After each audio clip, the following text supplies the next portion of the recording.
Ecclesiastical letters are publications or announcements of the organs of Roman Catholic ecclesiastical authority, e.g., the synods, but more particularly of Pope and bishops, addressed to the faithful in the form of letters. Letters of the popes in the period of the early Church. The popes began early, by virtue of the primacy of the Roman pontiff, to issue canon laws as well for the entire Church as for individuals, in the form of letters which popes sent either of their own will or when application was made to them by synods, bishops or individual Christians. Apart from the epistles of the Apostle Peter, the first example of this is the letter of Pope Clement I to the Corinthians, in whose community there was grave dissension. Only a few papal letters of the first 3 Christian centuries have been preserved in whole or part, or are known from the works of ecclesiastical writers. Among them are Adversus Aleators by Pope Victor I,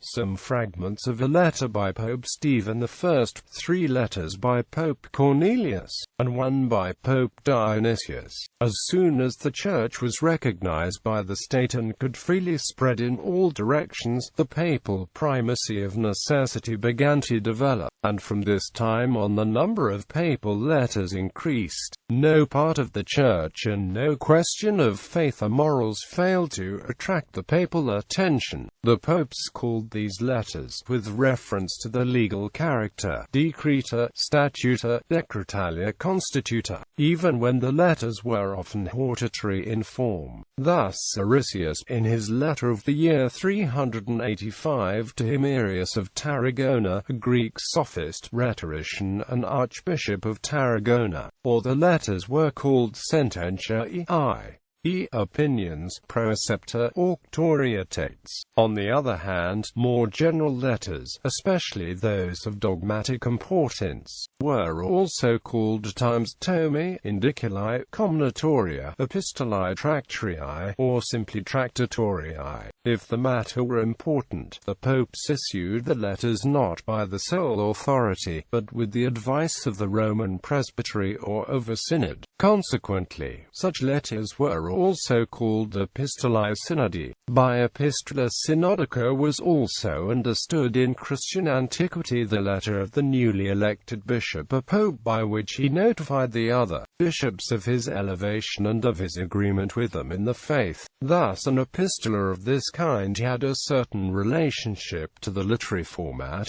by which a bishop certified, for presentation to another bishop, to the orthodoxy and unblemished moral character of an ecclesiastic of his diocese, closely related to the literary format of the Literae Demissorii by which a bishop sends a candidate for ordination to another bishop to be ordained. While these names indicate sufficiently the legal character of the papal letters, it is to be noted that the popes repeatedly demanded in explicit terms the observance of their decrees. Thus Aristius, in his letter of the year 385 to Himerius, and Innocent I in his letter of the year 416 addressed to Decentius, Bishop of Gubbio. In the same manner they repeatedly required from the persons to whom they wrote that these should bring the letter in question to the notice of others. Thus against Aristius, in his letter to Himerius, and Pope Zosimus,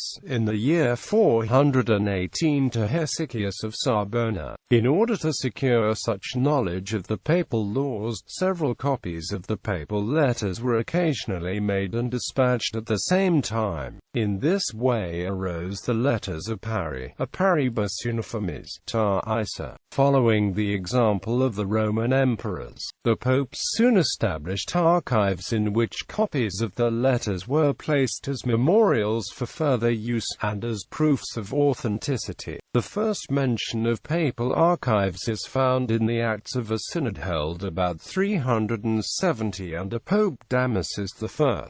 Pope Zosimus also makes mention in 419 of the archives. Nevertheless, forged papal letters appeared even earlier than this, but by far the greater number of the papal letters of the first millennium have been lost. Only the letters of Pope Leo I, edited by the Ballerini brothers, the Registrum Epistolarum of Gregory I, edited by Ewald and Hartmann, and the Registrum Epistolarum of Gregory VII, edited by Jaffe, have been more or less completely preserved. As befitted the legal importance, the papal letters were also soon incorporated in the collections of canon law. The first to collect the epistles of the popes in a systematic and comprehensive manner was the monk Dionysius Exiguus, at the beginning of the 6th century. In this way the papal letters took rank with the canons of the synods as of equal value and of equal obligation. The example of Dionysius was followed afterwards by almost all compilers of the canons, Pseudo-Isidore and the Gregorian canonists, e.g. Anselm of Lucca, Erstadot, etc. Letters of the medieval popes. With the development of the papal primacy in the Middle Ages, the papal letters grew enormously in number. The popes, following the earlier custom, insisted that the rescripts issued for individual cases should be observed in all analogous ones. According to the teaching of the canonists, above all of Gratian, every papal letter of general character was authoritative for the entire Church without further notification. The names of the letters of general authority were very varied: Constitutio, Edict, Statutum, Decretum, Decretalis, Sanctio. Decrees was the name given especially to general ordinances issued with the advice of the cardinals. On the other hand, ordinances issued for individual cases were called prescripta responsa mandata. Thus a constitution was always understood to be a papal ordinance which regulated ecclesiastical conditions of a general character judicially, in a durable manner and form, for all time. But by a rescript was understood a papal ordinance issued at the petition of an individual that decided a lawsuit granted a favor. Compare the bulls of promulgation prefixed to the Decretals of Gregory IX, the Liber Sextus of Boniface VIII and the Clementini, also the titles De Constitutionibus and De Rescriptis in the Corpus Juris Canonici. Notwithstanding all this, usage remained uncertain. The above-mentioned distinctions between papal documents were based on the extent of their authority. Other names again had their origin in the form of the papal documents. It is true they all had more or less evidently the form of letters, but essential differences appeared, especially in regard to the literary form of the document and the method of sealing, these depending in each case on the importance of the contents of the respective document. It was merely the difference in the manner of sealing that led to the distinction between bulls and briefs. For papal bulls, legal instruments almost entirely for important matters, the seal was stamped in wax lead, seldom in gold, enclosed in a case, and fastened to the document by cord. Of briefs, instruments used as a rule in matters of less importance, the seal was stamped upon the document in wax. Curial letters denoted particularly letters of the popes in political affairs. During the Middle Ages, just as in the early Church, the letters of the popes were deposited in the papal archives either in the original or by copy. They are still in existence, and almost complete in number, from the time of Innocent III. Many papal letters were also incorporated, as the legal nature required, in the Corpus Juris Canonici. Others are to be found in the formularies, many of which appeared unofficially in the Middle Ages, similar in kind to the ancient official Liber Diurnus of the papal chancery in use as late as the time of Gregory VII. 1. The papal letters were forwarded by the papal officials, above all by the Apostolic Chancery, for whose use the Chancery rules, regularly Cancellaria Apostolici, were drawn up with regard to the execution and dispatch of the papal letters, dating back to the 12th century. Nevertheless, the forging of papal letters was even more frequent in the Middle Ages than in the early Church. Innocent III refers to no less than 9 methods of falsification. For the 13th century on to January 1909 it sufficed, in order to give a papal document legal force, to post it up at Rome on the doors of St. Peter's of the Lateran, the Apostolic Chancery, and in the Piazza del Campo dei Fiori. But since they acquired force only by publication in the Acta Apostolici Sedis,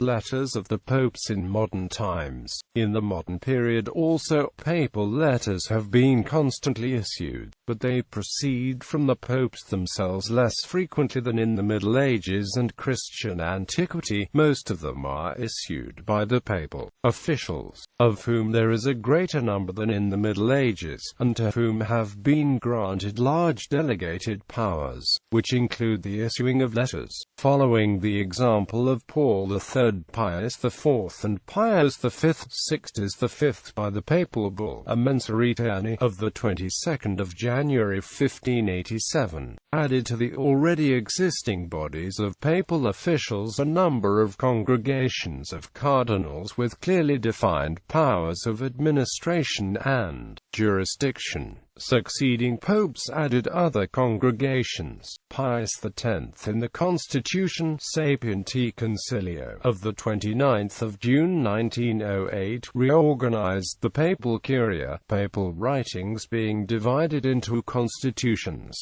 rescripts, bulls, briefs and apostolic letters. The Literae Apostolici are further divided into Literae Apostolici Simplices Breviti, Chirographa, Encyclicae and Motus Proprii. By Literae Apostolici Simplices are understood all documents drawn up by virtue of papal authorization, and signed with the Pope's name but not by the Pope personally.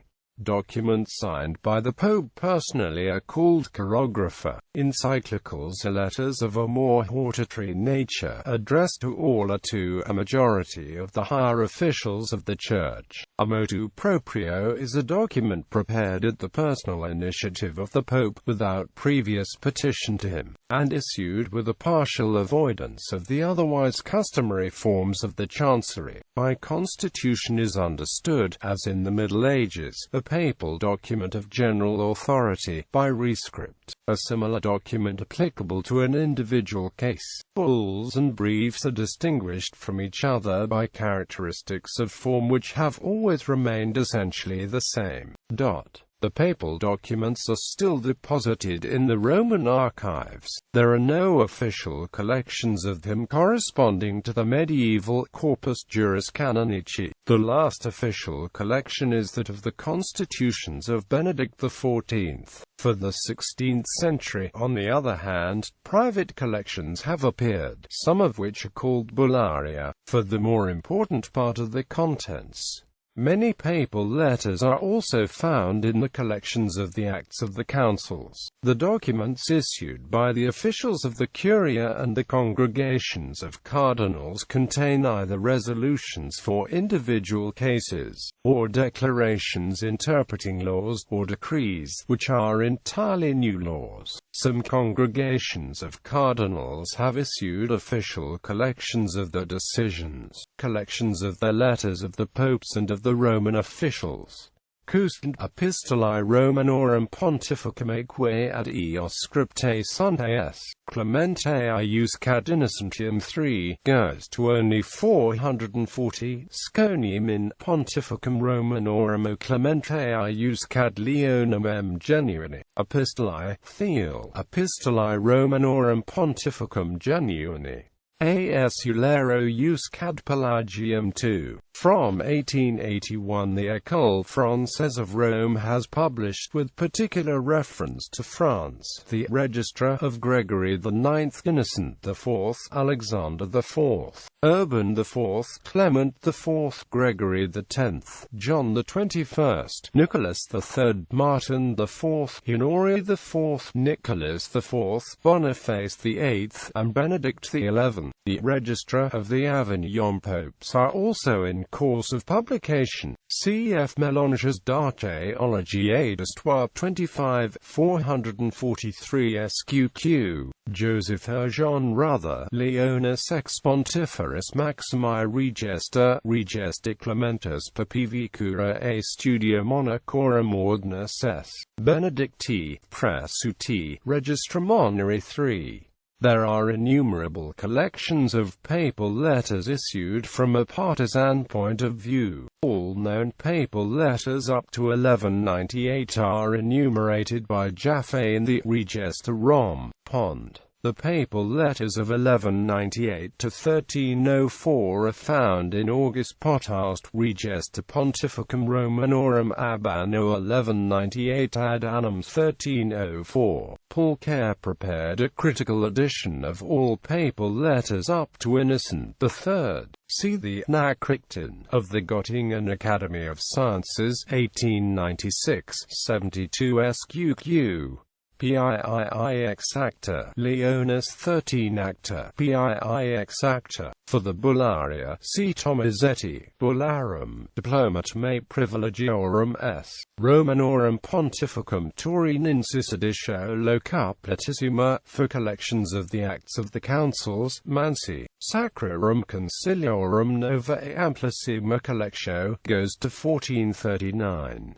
It is continued by Collectio Conciliorum Recentius Ecclesiae Universa ed. Martinum Petty, Decreta Authentica S. Congregationis Indulgentiarum Edita Jusue Auctoritate Leonis 13, Je Pontificium de Propaganda Fide Leonis 13 Jusu Recognitum, Decreta Authentica Congregationis S. Rituum Promulgata sub auspiciis Leonis 13. The above-mentioned Sapienti Concilio of Pope Pius X decreed that all papal laws were to be promulgated through publication in an official bulletin called the Acta Apostolici Sedis, the first issues of which, at intervals of about twice a month, appeared in 1909. From 1865 to 1908, papal documents had been published in a similar series under the title Acta Sancti Sedis, which was declared official in 1904. Before 1865, papal documents were not systematically published in documentary fashion and were promulgated by means such as being affixed to the doors of basilicas in Rome, letters of bishops. Just as the popes rule the church largely by means of letters, so also the bishops make use of letters for the administration of the dioceses. The documents issued by a bishop are divided according to the form into pastoral letters, synodal and diocesan statutes, mandates or ordinances or decrees, the classification depending upon whether they have been drawn up more as letters, or have been issued by a synod of the diocesan chancery. The pastoral letters are addressed either to all the members of the diocese or only to the clergy, in this case generally in Latin. The mandates, decrees or ordinances are issued either by the bishop himself or by one of his officials. The synodal statutes are ordinances issued by the bishop at the diocesan synod with the advice, but in no way with the legislative cooperation, of the diocesan clergy. The diocesan statutes, regularly speaking, are those episcopal ordinances which, because they refer to more weighty matters, are prepared with the obligatory or facultative cooperation of the cathedral chapter. In order to have legal force, the episcopal documents must be published in a suitable manner and according to usage. Civil laws by which episcopal and also papal documents have to receive the approval of the state before they can be published are irrational and out of date according to the First Vatican Council.